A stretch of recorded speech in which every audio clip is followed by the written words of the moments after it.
Cosmic study అంతా Bible ఎప్పుడో చెప్పిందండి. అయితే బైబిల్లోనే అట్లానే ఉందండి కాస్మిక్ స్టడీ.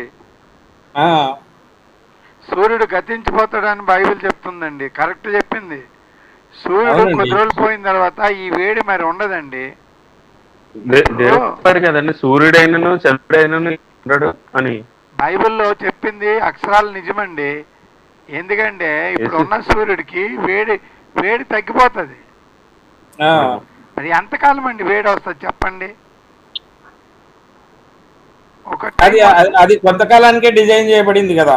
కొంతకాలానికి ఏదైనా కొంతకాలమే ఉంటుంది కదా. అదేమి యుగ యుగాలుగా కాలదండి అది. ఉమ్. దాని హీలియం హైడ్రోజన్ ఫినిష్ అయిపోతుంది. అది ఎప్పుడై ఇప్పుడు మోడర్న్ సైంటిఫిక్ స్టడీస్ కూడా అవే చెప్తున్నాయి. మరి అదే చెప్తుంది, సైంటిఫిక్ స్టడీ కూడా అది చెప్తుంది, బైబిల్ కూడా అదే చెప్తుంది. బైబిల్ ఎంత కరెక్ట్ చెప్తుందో దీన్ని బట్టి మనం అర్థం చేసుకోవాలి.